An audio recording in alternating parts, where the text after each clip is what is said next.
First off, was everyone on board with the operation, or were there people that were trying to talk you out of going through with the operation this weekend? Not everybody was on board. Somebody else within No, your- there was military people, very professional, that preferred not doing it. These two were totally on board, which was very important. If they weren't, I would have had a little difficulty. But no, there were military people that said, you just don't do this. You don't go into the heart of a very powerful military. You know, this is, hey, you have countries and countries. You have some countries where military is not their strong suit. This whole thing is militarized like nobody's ever seen before. Half the people are wearing uniforms. And we had people within the military. Usually it's not done. That's one of the reasons. You know, I was surprised. Somebody said it's the only time it's ever been done. I said, that's not possible. But it is possible. Because you're going into hundreds of thousands of soldiers along the path. I mean, look at some of the helicopters, how they got hit. So, yeah, there were people within the military that said it's a wise. And don't forget, how many men did you send altogether, approximately, for the operation? I'd love to keep that a secret. Okay, well, but I will tell you, the number, I'll keep it a secret, but it was hundreds. And hundreds of these people, that's pretty good. Is he central casting? But hundreds of people went into this journey. Hundreds of people could have been killed. Forget about the equipment, a lot of equipment, nobody cares. Hundreds of people could have been killed. So we had people that were within the military that said this is not a wise, and I understood that, but I decided to do it. Was there a point that they were going to, that you were thinking, there's too much on the line, and somebody was saying maybe we abort this now and wait? I mean, given the resource, like the general said, it seemed like there was so much on the line here. You must have been thinking, well, this could have completely changed. So the first one, which was in many ways as dangerous as the second, I guess it gets, because we're flying over daylight. You know, we're the best at the world at night. We have goggles that nobody. We have goggles. I've tried them. They're unbelievable. I see better with the goggles at night than I see without them during daylight. I mean, daylight today, we have a beautiful day. You see just as well with goggles. In many ways, it's enhanced. So we have the best in the world. So it's much safer for us to do it at night, whereas other people, no other country has that capability. They don't have that particular piece of equipment like we do. But when I was told flying and in daylight, I think we flew 7 hours over Iran, and that's a long time, over unbelievably hostile territory where they have nothing but weapons. We took out their anti-aircraft, which is great. We took out their radar, which is great. We took out a lot, but they still have, you know, what hit this one was a handheld shoulder missile, heat-seeking missile. So it's not like, you know, they're totally whatever. And they had probably a little luck, because you got to get lucky. But they shot it, and it got sucked in right by the engine. But these guys were out of there. They were great. Their timing was great. But no, I was told that this is a very dangerous mission. I understand. They didn't say it's a foolish mission. They said, you know, we're going to be sacrificing hundreds of people do this. This is, I mean, you have tankers that are flying over this area so that because the flight was so long, they had to refuel. It's a very dangerous mission. I just felt it was worth it. If you would have told me that we would have been successful, gotten both, and nobody was even essentially injured, I would have said that would be impossible. Yeah, please. Mr. President, thank you very much. Thank you, sir. I'll come back to you. Okay, thank you. Given that you are now dealing, you say, with a more reasonable, less extreme leadership in Iran, what does that mean for the protesters, for the human rights movement in that country after this conflict? Well, What's your positive. expectation? Yeah, if they assume control, if we do something and they assume control, I think it's very positive, a big step. I don't think you'd see the radicalization that you have seen in the last. Look what happened. I mean, women are being executed because they're not properly clothed, they say. They're not properly clothed, and they execute the women. They shoot them right on the street. No, you have a much different group of people. Now, I'm not saying we are dealing with them. Essentially, they have till 8 o'clock tomorrow night, Eastern time.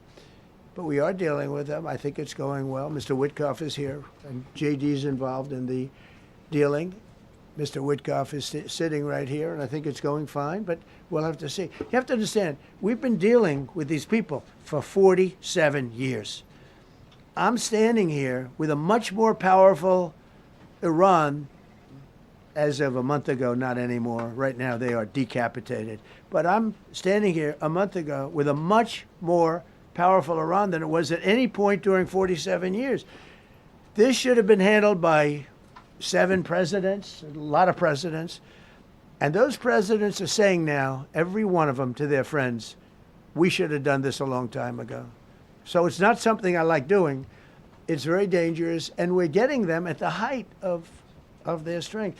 If I didn't terminate the Barack Hussein Obama Iran nuclear deal, they would have had a, don't forget, that was a path to a nuclear weapon. Remember this. He chose Iran over Israel, pure and simple. How Israel can vote for a Democrat is if you're Jewish in New York City or any place else in this country, and how you can vote for a Democrat is unbelievable, because he chose Iran, a very hostile Iran. Remember when he filled up a 757 with cash, billions of dollars of cash, and he sent it over to them. Then they gave them tens of billions of dollars. He chose Iran over Israel and really the Arab world, if you look, because, you know, the other, Saudi Arabia, Qatar, UAE, I mean, you take a look. I mean, I can add Kuwait and I can add Bahrain, and you can add others. He chose such an unlikely candidate. Nobody could believe it. Frankly, if you're going to choose between Iraq and Iran, he should have befriended Iraq. He went in the exact opposite direction of all thinking, and he made a terrible mistake. But that was a road to a nuclear weapon. And when I terminated that, everyone said, oh, he terminated it. It was one of the best things we ever did because he had a road to a nuclear weapon. And it was a very short-term deal. You know, countries don't do 10-year deals. Countries do hundreds of years. You don't do a 10-year deal. For a country, you need, this isn't, you're a landlord and you're renting a store on a certain street and you give somebody a 5-year or a 10-year lease. This is a country. It was a short-term deal. It was ready to expire. I terminated it before it expired. Took a lot of heat, and it was one of the best things I ever did because he would have had a nuclear weapon. Then he would have had another nuclear weapon, had those beautiful B-2 bombers not gone in 8 months ago and obliterated that site. And by the way, the word is obliteration. CNN said, well, maybe it wasn't complete. It was so complete that they still haven't been able to get it. It was obliteration. But if we didn't hit them, that was a courageous decision, too, because we had all those planes flying in at night with very little cover, unbelievable stealth planes, and they were able to do their job. If we didn't do that, Iran would have had a nuclear weapon at a high level, either one of those two instances. And if they did, in my opinion, I told this to Bibi Netanyahu yesterday, Israel would have been extinguished. Large portions of the Middle East would have been extinguished, whether it's Saudi Arabia, Qatar, UAE, or others. And you saw that with thousands of missiles raining down upon them. They didn't think they were going to be hit. They thought they'd be watching us fight. And all of a sudden, UAE got hit by 1,500 missiles. He would have taken them out also. And they were powerful. If I didn't come along and terminate the Obama deal, which was terrible, the Iran nuclear deal was a road to a nuclear weapon, a big one, unlimited, legally. I terminated it without even much thought. It was so easy. I terminated that, and then the B-2 bombers. And I did one other thing. I had killed Qasem Soleimani, who was an evil genius. And the reason I did it, I heard he was going to knock out 5 of our military bases. And had he lived, I believe we would be fighting perhaps a different Iran right now, because he's never been replaced, you know. And I did one other, but this one was not picked up. Osama bin Laden. If you read my book, I said you got to take him out 1 year before the World Trade Center came down. So I wish you'd read the book.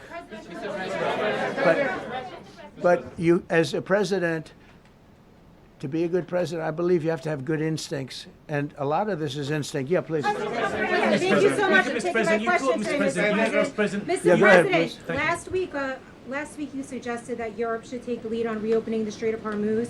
Has circumstances changed now that you're issuing a direct 48-hour ultimatum? And secondly, would a new ceasefire include Israel, or would it just be between Iran I can't and the talk US? about ceasefire, but I can tell you that we have a active, willing participant on the other side.